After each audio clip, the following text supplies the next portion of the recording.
Do you teach piano as well? Huh? You're a governess. Did you teach those clawing Casino kids how to play the piano? How do you know about that? Just because grown-ups don't notice children doesn't mean we don't notice you. Yes. I taught them some piano. Are you any good at it? Not good enough to play a broken one. It fell from the attic. Brought half the ceiling down. It was Jeremy's fault, wasn't it? Nobody knows what happened, but you're not wrong.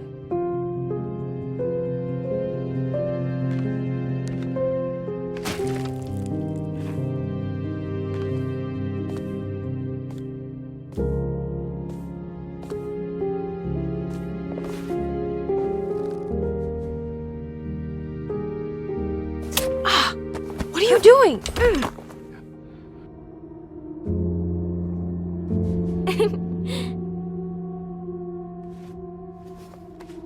I'm gonna go now.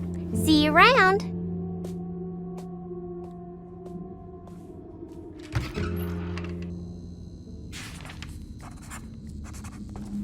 The prick of the syringe hadn't hurt as much as the humiliation of being played by that child.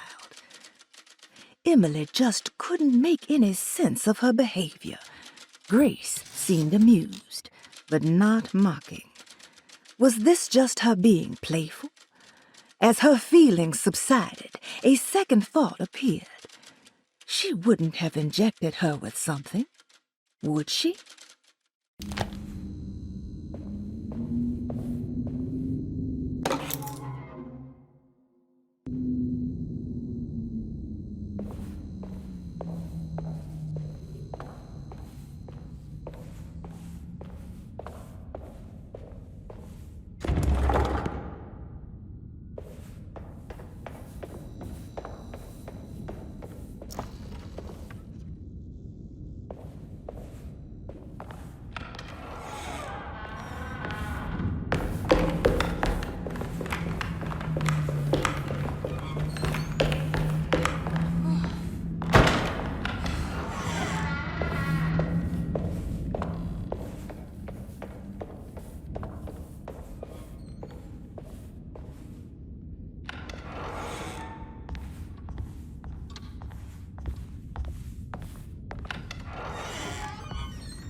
Come on, Grace. I'm too tired for games.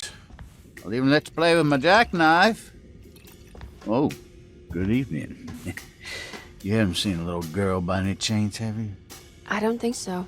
You would have known if you did. The only kid crazy enough to be in this place. She's not in her room then? That would be a first. Always running around causing trouble. She's very hard to pin down, that one. You want a sip? I'm good, thank you. Well, I should be going then. Unless there's anything you need from me. I just want to find my uncle before anything happens to him. Oh, don't worry, miss. He'll show up. He is much too lily-livered to kill himself. Why would he? It's his greatest ambition, didn't you know? Take care now.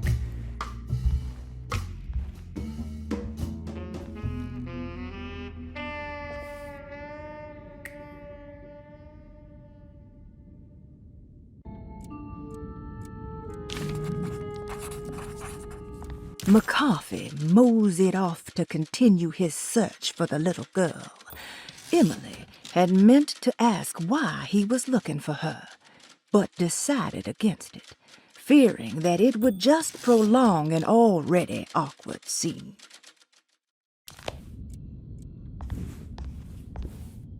There's something missing.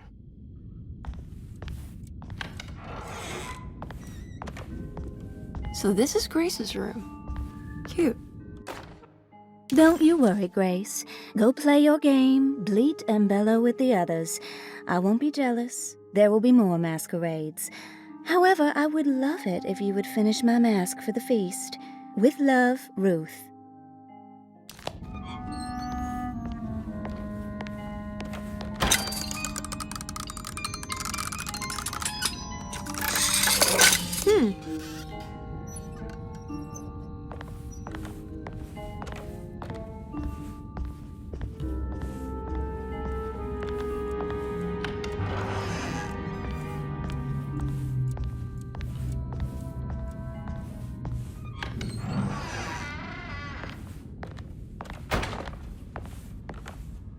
I think I've seen this somewhere.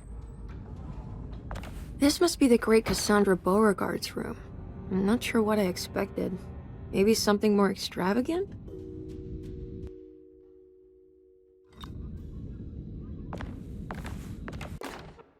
Miss Beauregard, I picked up your medicine at the post office today.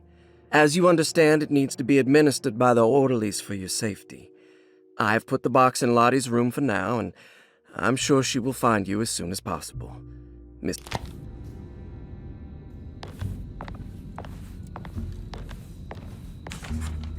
What's that?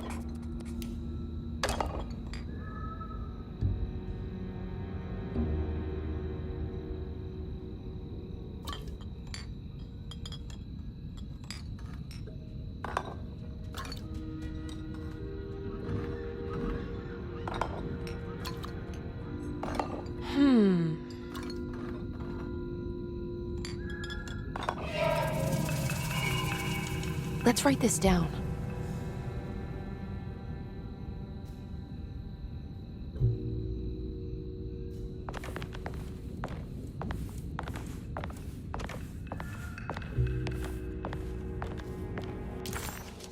The medicine bottles had stains of rot on the labels, suggesting some greater shape. They just needed to be put in the right order. But for what purpose?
You know, Mr. Waits, I saw a piece of the plate that Liza broke. I think she's been hiding them. She's not very good at it. She just chucked it into the little room with all the tools behind the boiler. I left it there. I didn't want to embarrass her by picking it up while she was looking. We went upstairs instead and played backgammon. I let her win, because she's so unhappy. The piece looked like the one on display in Cassandra's room. You know about that one already, right? Or is your eyesight really that fuzzy? I hope you don't feel bad about your glasses. You only look stupid when you squint. Maybe if you had more eyes, you would see these things. I wish you had all the eyes you needed. Your best and favorite guest, Grace. What's that stain? Looks like some kind of rot. It's another one of those plates for the talisman. It's also broken and missing some pieces. The boiler seemed unremarkable, except for the broken decorative plating on the side. It looked similar to the ritual bench that Emily used in Miss Jackson's place to open the door leading back to Derceto. Emily wondered why it was broken and if it had been deliberately sabotaged. If so, why? Emily figured she would find out later and focused on finding the broken pieces and mending the plate. It's wet shut. It worked.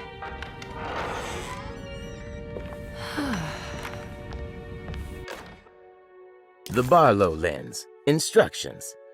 To double the magnification of your telescope, simply fit this Barlow lens to your instrument. Then operate the fine-tuners to adjust the distance between your lenses. This is easily done while looking through your eyepiece. Simply search for a position where your picture is clear and appears flat. When correctly tuned, your telescope should present a clear picture with magnificent magnification.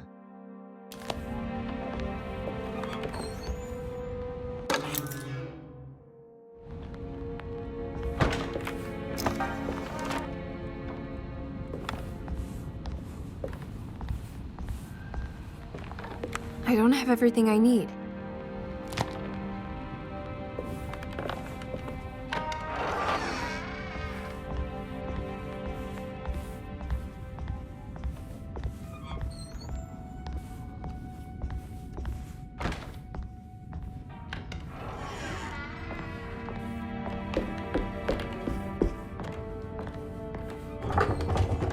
It's blocked.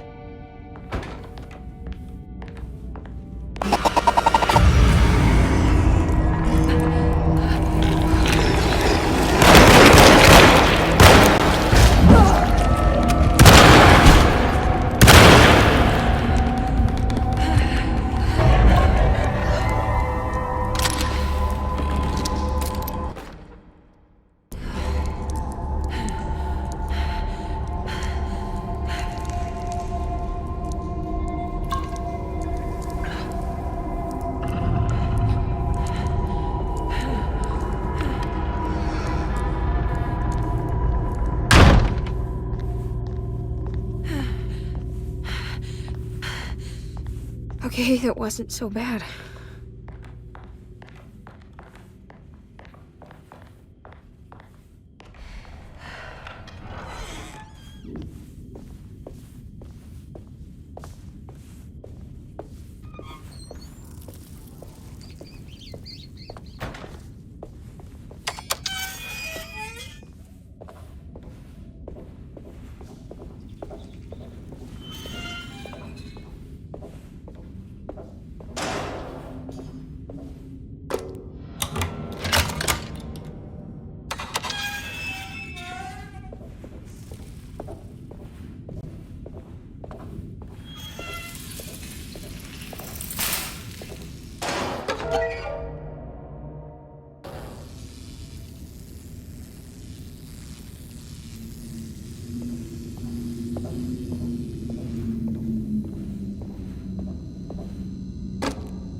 I guess this works too?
Jeremy?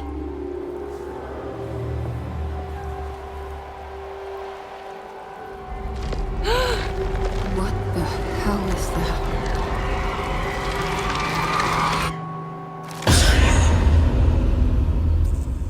What? There was a dead body in here. Did I just imagine that? The body of Desetto's clerk transformed into some eye-clad abomination before he suddenly disappeared. Surely it was all in her head.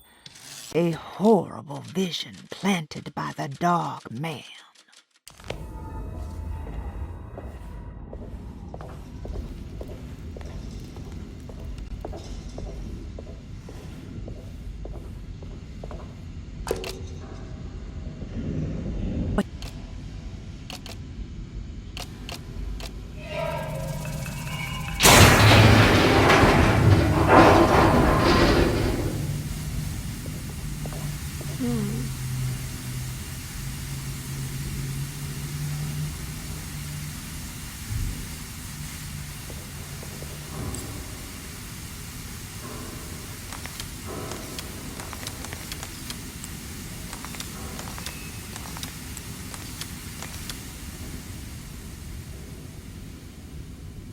The talisman is showing another room. Something is open.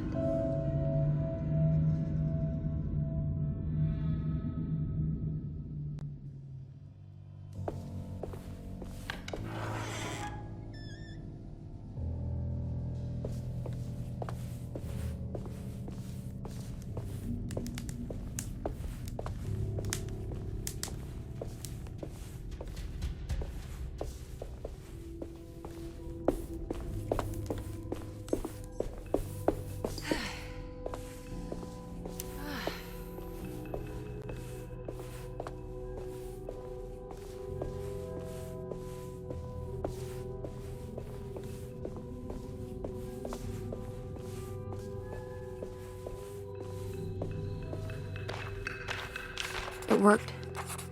I'm in another one of Jeremy's dreams. Emily stepped out into the humid night and found herself recognizing the Lafayette Cemetery. She hadn't been here for years, she thought, and in a way, she still hadn't returned. This was something not quite the same. Hoping she would soon get to see her uncle, she set off to find the chapel mentioned in his book.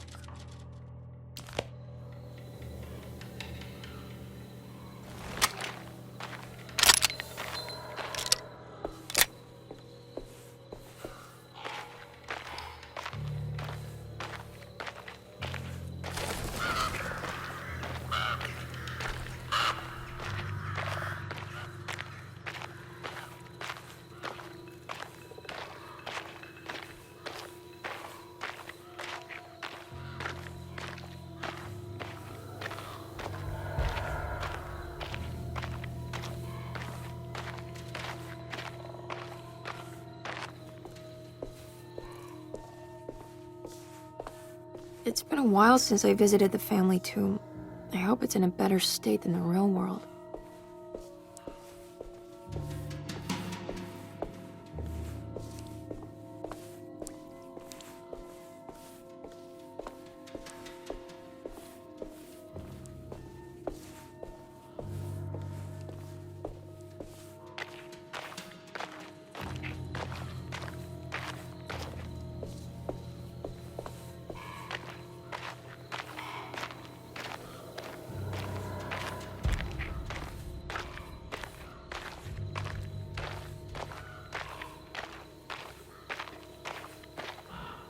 What's that for?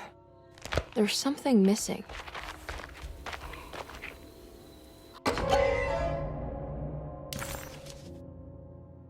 What's this?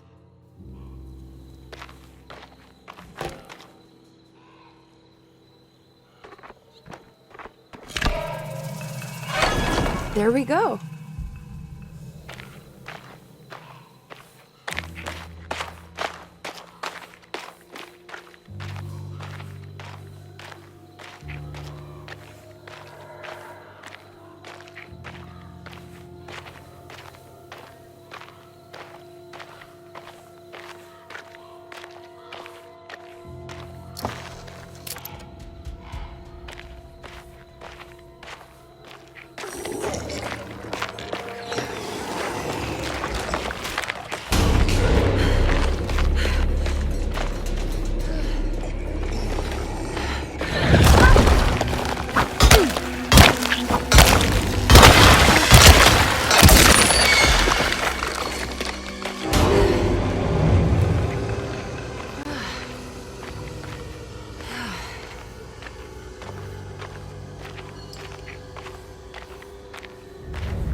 was the chapel where Jeremy had promised to mourn the mysterious Perosi.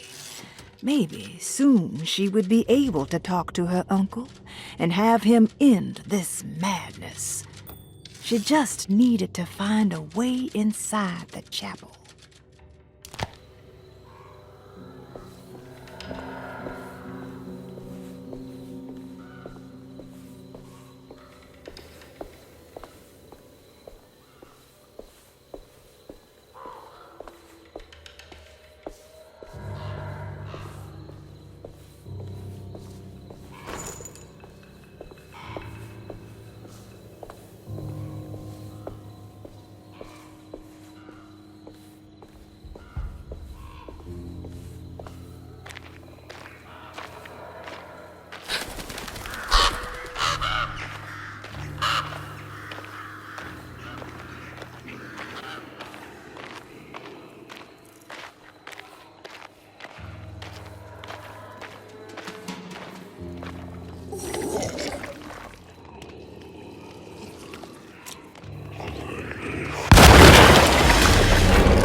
There we go.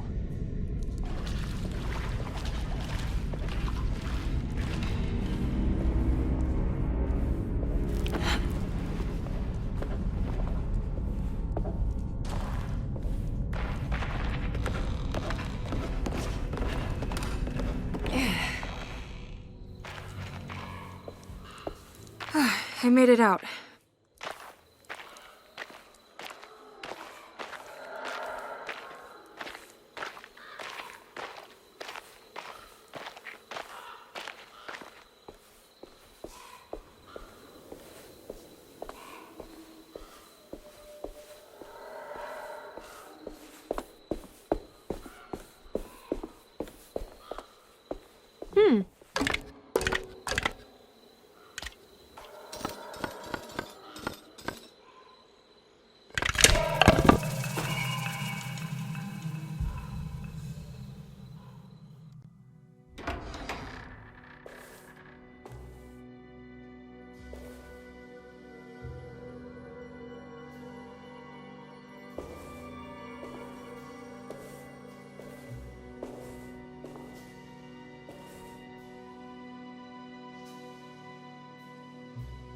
Emily, is that you?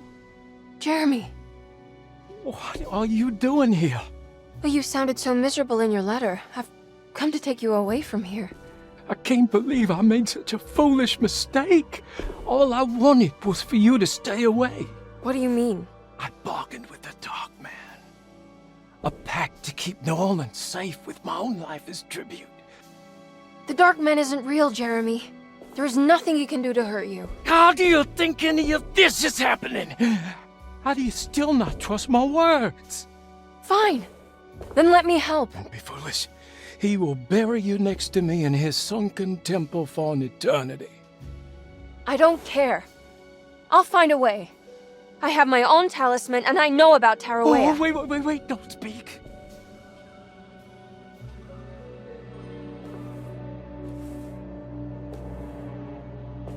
Who's in here? Show yourself. You know who, Emily. He took your grandfather. No, I mean it. Who's in here? I can feel someone's in here.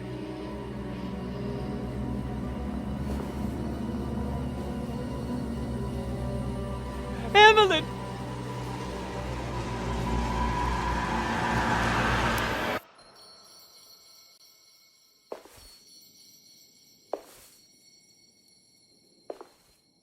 Tarawea.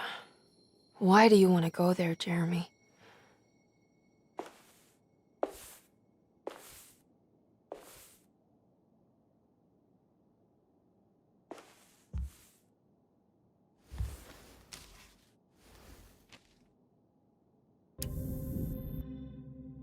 I've seen so many strange occurrences lately. Memories explode into existence and then burn out like tired glass bulb filaments.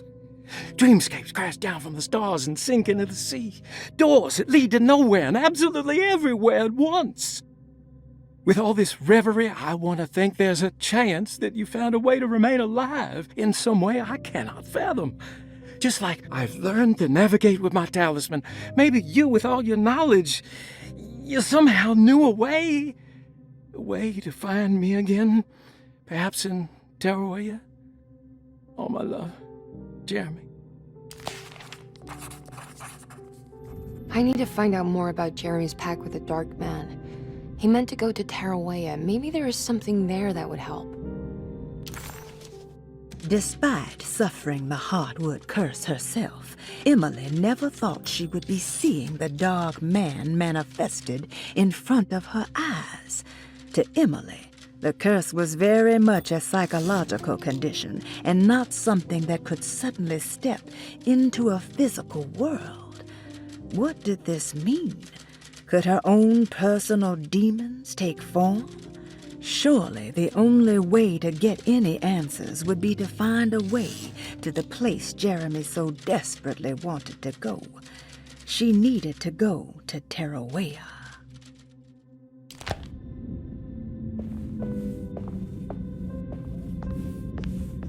She was beautiful. I wonder what happened to her. Perusi's fate remained a mystery to Emily. Was she a part of Jeremy's story? Or did she maybe have her own?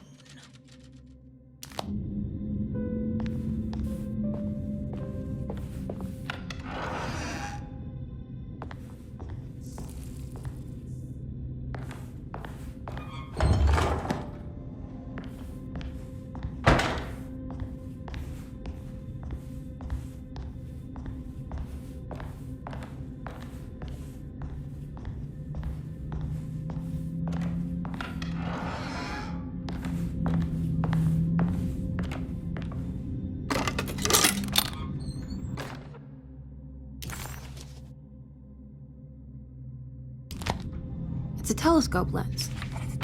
Well, why would he lock it in here? Jeremy had found a way to enter Terrawea, but he wasn't allowed to go. He knew deep down that it was impossible for him to cross that threshold. Instead, he hoped that Perosi would go in his place and burn his library to the ground so he could start again. But she never got the chance. Perosi had her own problems, her own demons, and she died suddenly one day without warning. Holding the telescope lens in her hands, Emily suspected what it was. At least a part of the key to that paradise Jeremy so desperately wanted to see. Curious what she would find, she felt eager to put the lens to use.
Wait, what's going on? It's entering the numbers by itself? Okay, great, so where is that?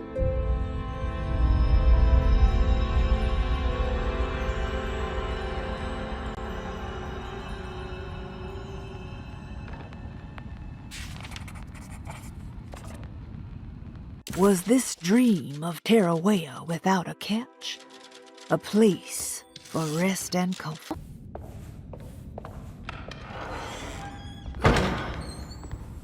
There's more of that unsettling rot. On the commonplace of evil, there lies virtue and stark irreverence, careless thoughts of luminous indifference. But blame not the beast we once were, which science so often wished to refer. Not the wicked full of sin, it is you who stand and grin. All our good intentions aside, whereupon we build our pride. Sunless solitude, follow not this corrupting light. Prophets of confidence always crashes out of sight. Hear me, for we all bear this mark. Thus we must remain alone in the dark.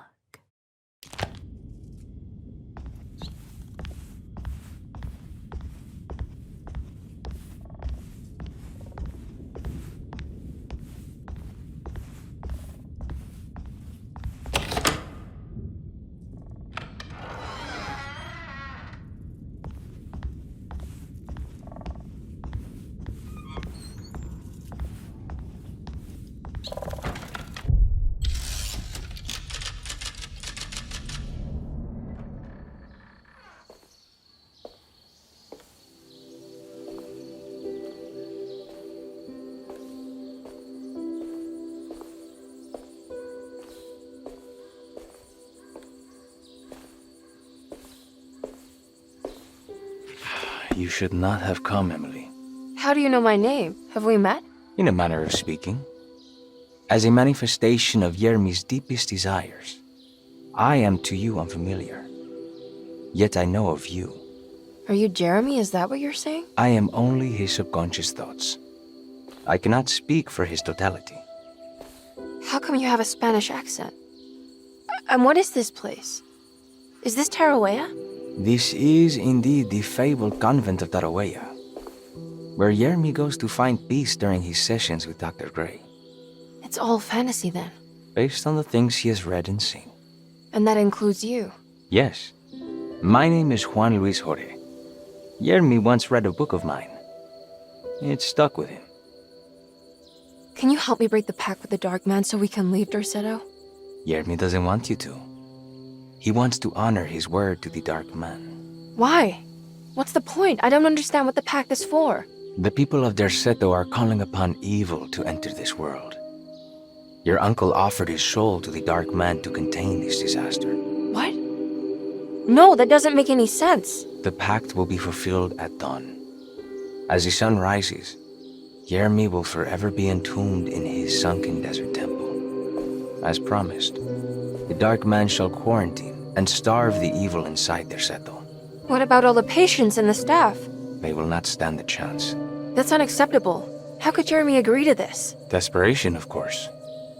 Yermi did not choose martyrdom lightly. Well, nothing is lost yet. I'm sure I can find a way to break the pact and save Jeremy. And hopefully the people at Dorsetto. What even is this evil you're talking about? I don't know much. I think some nightmarish entity from the bayou. We'll just have to deal with that later. First, I have to get Jeremy out of his deal. What? Did you run out of arguments? You're actually quite inspiring, Miss Emily. If we put Yermi's feelings aside, I would have to say I agree with you. Really? You might just be able to save the old man from himself. I think you should take a look in the convent library. Try to find the truth about Yermi's relationship with the Dark Man. Okay. You should know that you won't be alone in those grand halls. The Dark Man has been reading those books for years. He's here? You'll have to be very careful. Of course. I can be careful. Good luck, Miss Emily.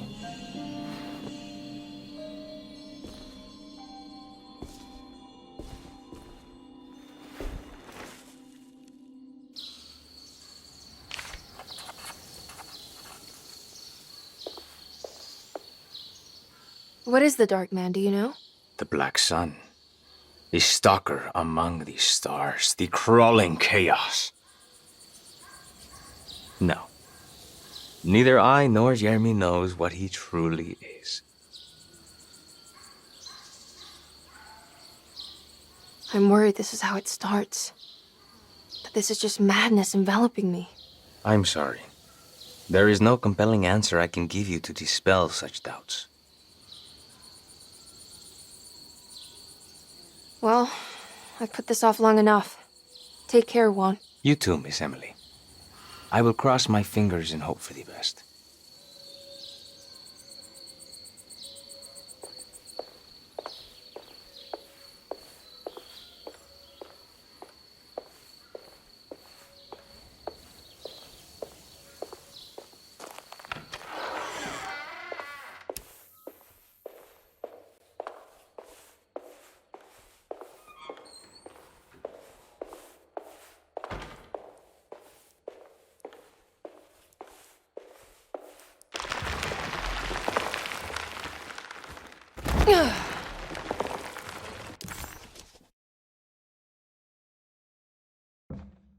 As much as Emily wanted to soak in the comfort of Jeremy's dream and take a seat next to Juan under his Bodhi tree, she knew she couldn't stay.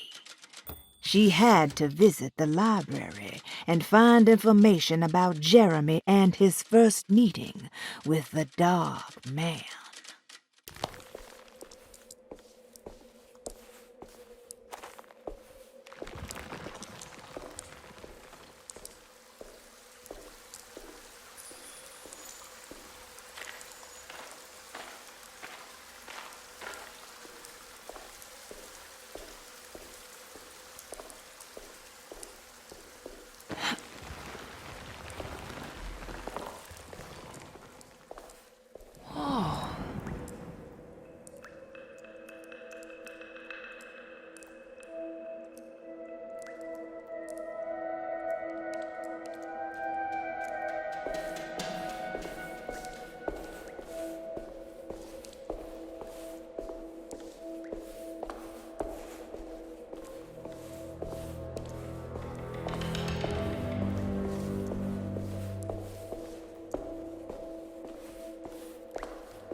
There's something missing.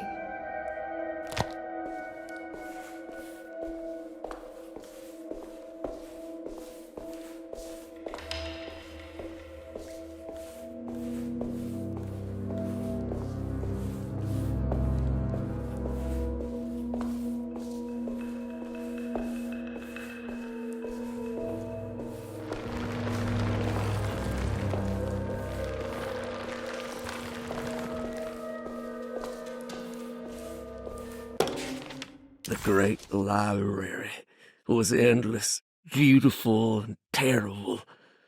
An Akashic record for the universe inside the mind of Jeremy Hartwood, now corrupted by a story forced upon him, told by a maniacal liar, an evil conjured by science and secrecy. I will suspend a room and lock away the foundation of his character. Its key will be left to the librarian, the only thing invisible to the prowler.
What's this?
It was in the hot autumn that I went through the night with the restless crowds. He was a kind of itinerant showman who held forth in public halls and aroused widespread fear. The New Orleans address of the event is lost, but I remember distinctly the Prext shipping company pressing their contribution. Emily! Please,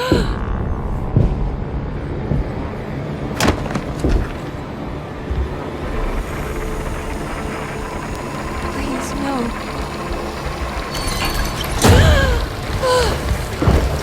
I hope you found what you were looking for, Emily. I fear there is no going back. He's in my head, Juan. His breath replacing mine. You should not have come, Emily.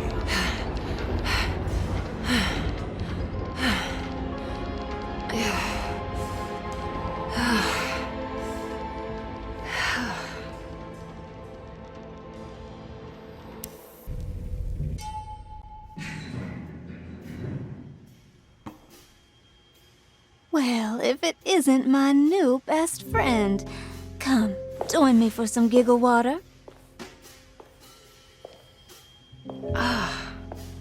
Ruth? Oh, Miss Hotwood, don't tell me you've been out swinging without me. Ruth, what is this place? Where are we? Have you never been to the Maccabean before? Goodness me. Tell me, Miss Hotwood, have you ever considered going out for an evening? Are we in New Orleans? Oh, who can tell anymore? I just went inside the grand parlor and suddenly here I am. The Grand Parlor? Can I get back to Derceto from here? Are you sure you want to? We could stay here and drink the night away. How about a gin fizz?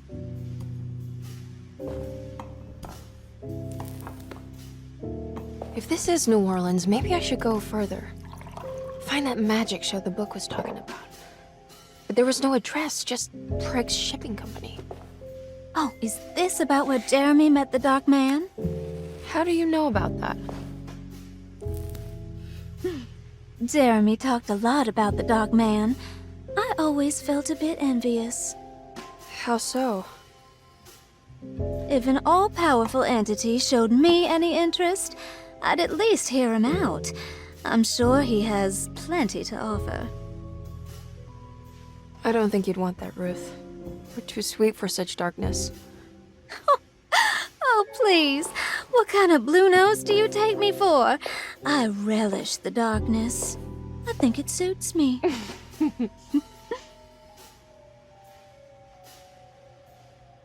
You don't happen to know how to find the Prext Shipping Company, do you? Of course. Their office is just over there. Whoa, what happened? You just got lucky. A bientôt, Mademoiselle Emily. Hey, do you know where my uncle is? No, but I bet you're close.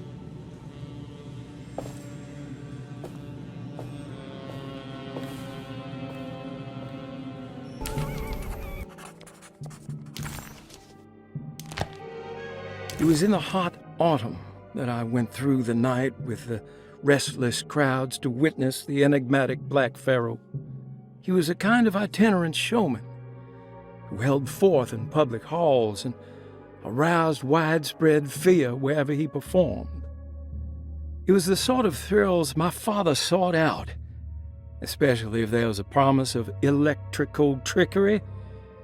The Nolan's address of the event is lost, but I remember distinctly the Prext Shipping Company pressing their contribution in the morning papers.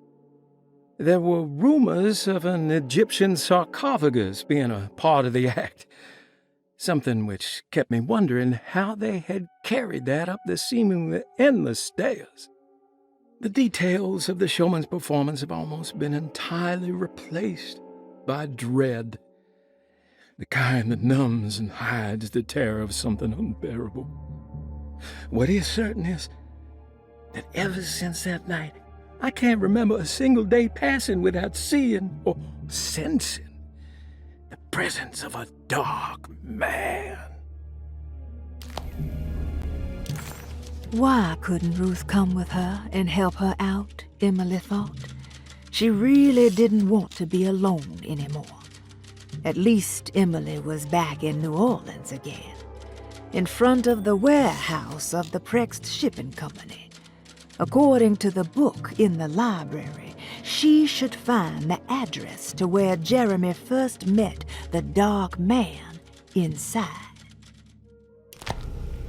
Prext Shipping Company. According to the book in the Great Library, they assisted a showman performing somewhere in New Orleans. It's somehow connected to Jeremy's introduction to the Dark Man. I'm sure I can find the address inside. It's locked from the other side.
There's a way through the sewers.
All done.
All right.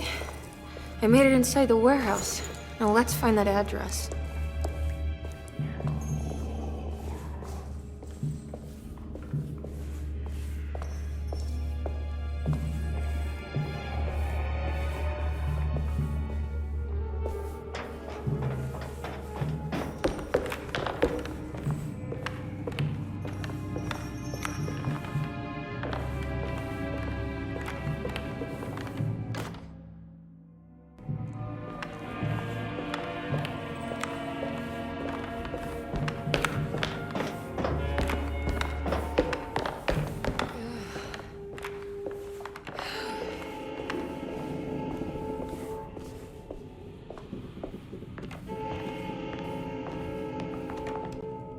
This is getting ridiculous.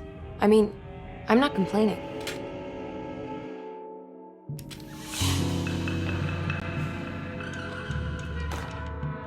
Our ship was raided while in dock. All of his things were recovered, but blood was shed. Several men were carried into the Mississippi River and drowned by ones who live in the deep. All items have now been signed and delivered. Now best keep the papers safe. What is left? Later is right, and hell is back again.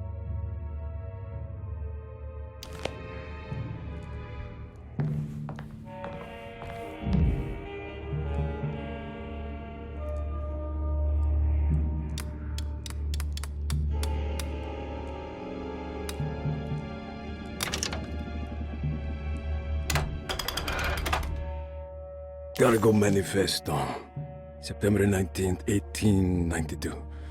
Breck Shipping Company delivered 4 steamer trunks, 1 Egyptian sarcophagus, and a large wooden crate belonging to the showman called the Black Pharaoh, performing at K18th Street. This is it. The address to the theater where Jeremy first met the Dark Man.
Looks like the fog cleared up.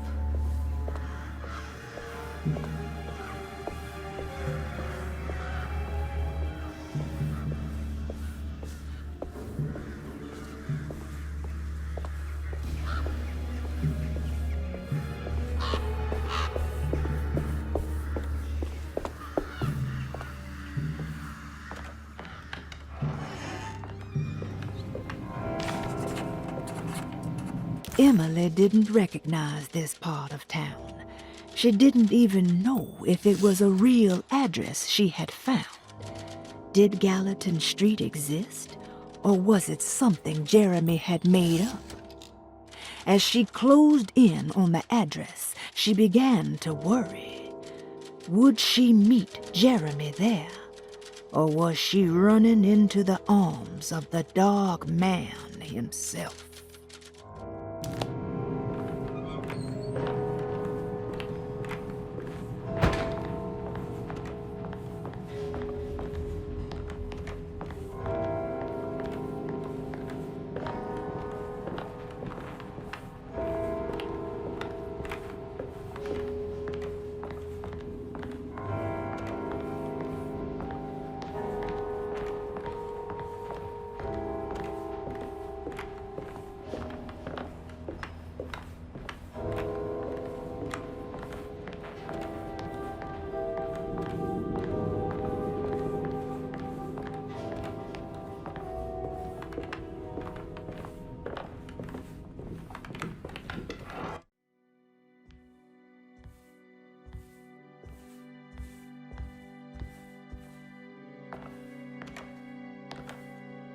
You shouldn't have come.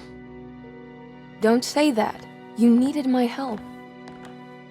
All I wanted was to keep people away from Desetto.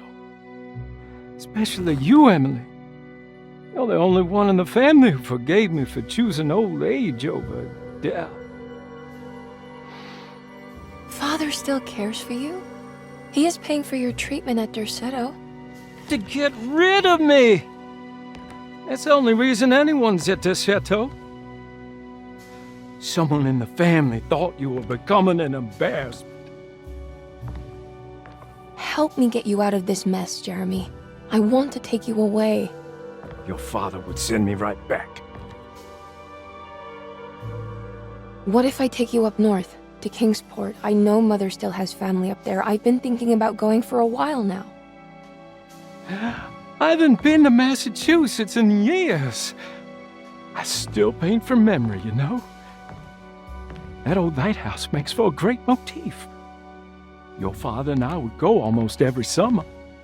Then when our great-uncle died, we stopped going back. What is there to be done about the Dark Man? He's the one holding you back, right? You feel like you can't leave without paying your debt to him. The Dark Man has been with me since I was 12 years old. He was standing right on that stage right over there.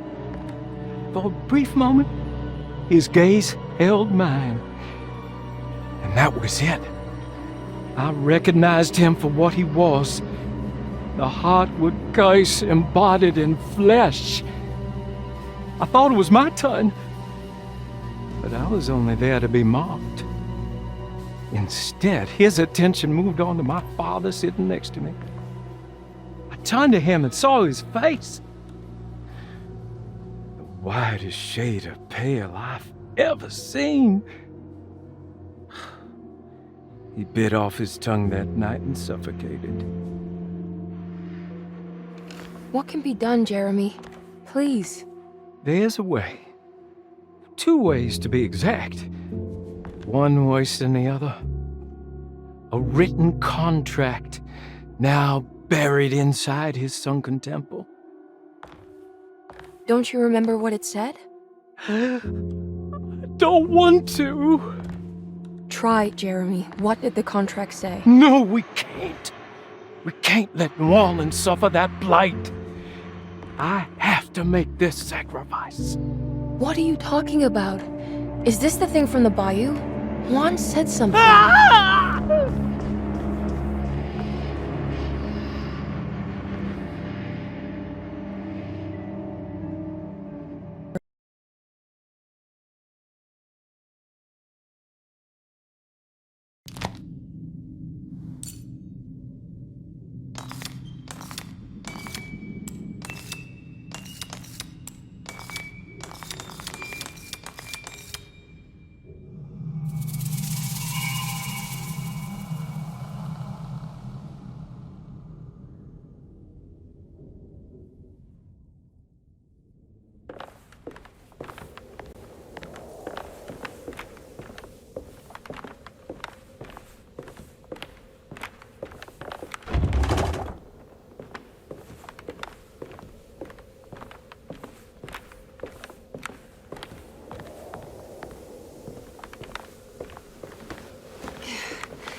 Emily was in a cold and cruel desert.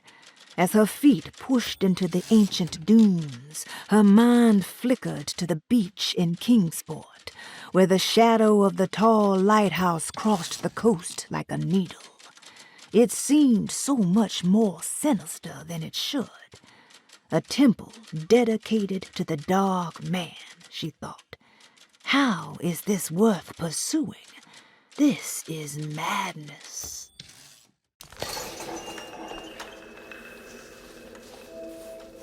Oh.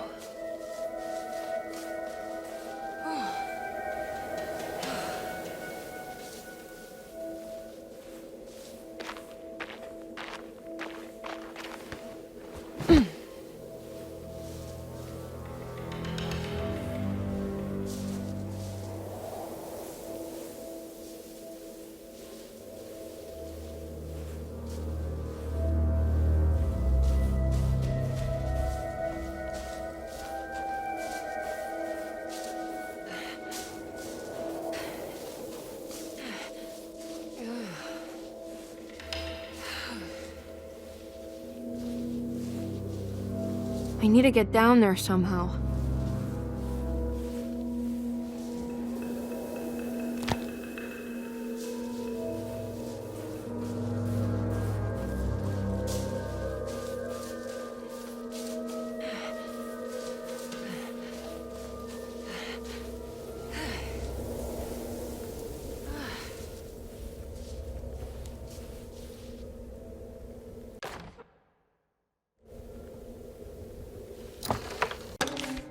The Temple of Nephron-Ka lies under our camp.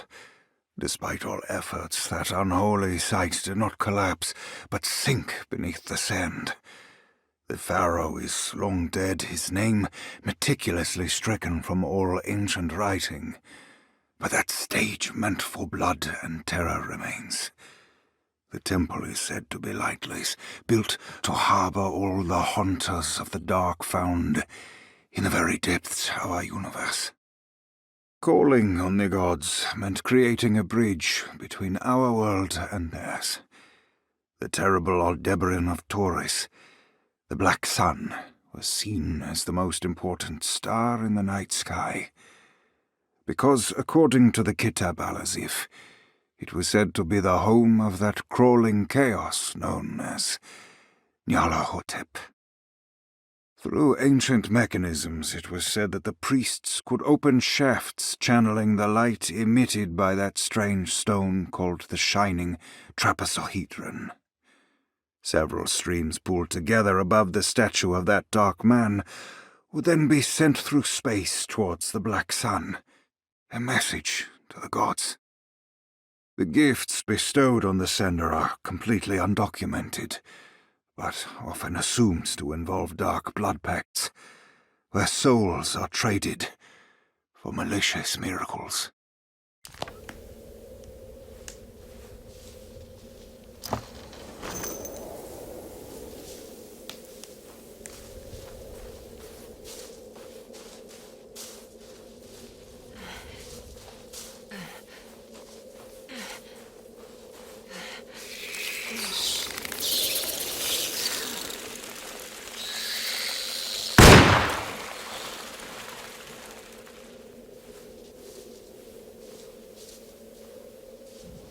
Okay, you can do this, Emily.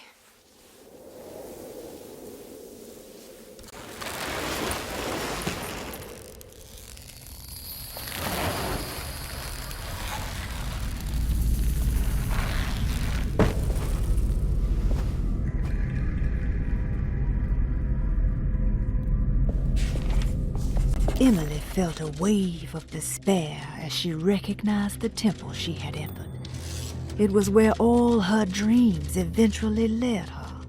Like roads to Rome, her darkest thoughts always brought her here. Was the dark man behind all of her family's suffering? Was it the same creature wearing 1,000 masks?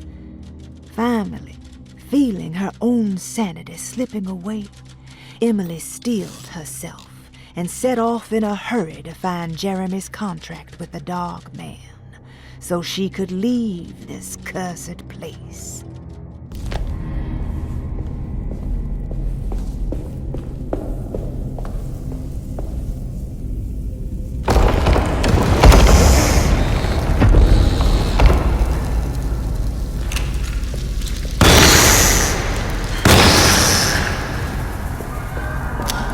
Constellation Taurus. The big star is Aldebaran. Something to do with the Dark Man.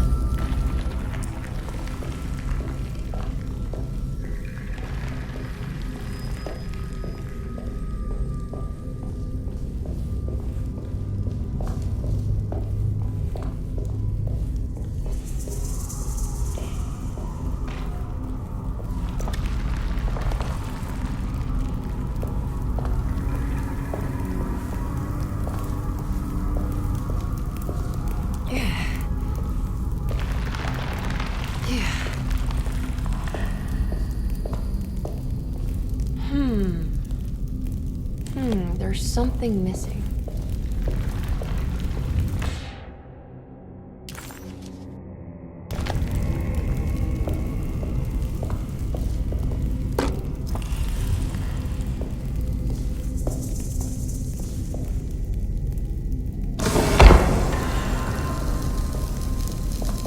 I think this one moves.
It worked.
Acknowledge psychological trauma, break through the barriers of self-deceit, temper manic behavior. Is this it? Is this the contract?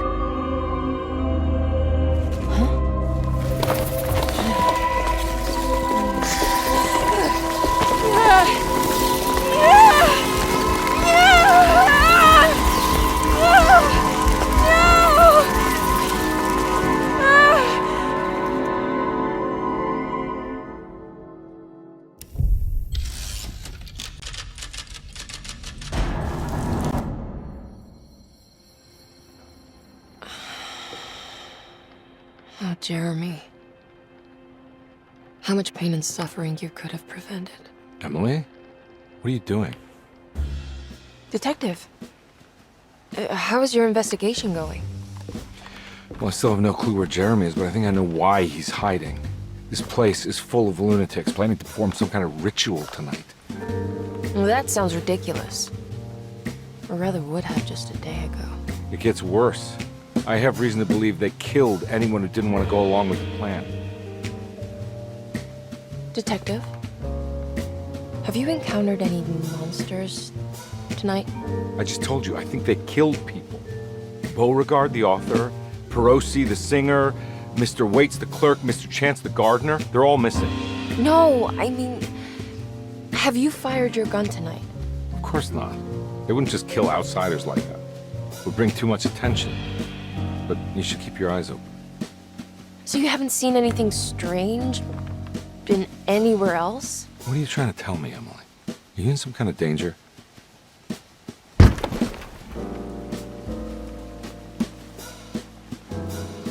Let me drive you back to New Orleans.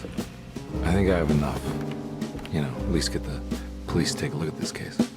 No, I'm fine. Thank you, Detective. I'll find your uncle, Miss Harwood. Just stay out of trouble.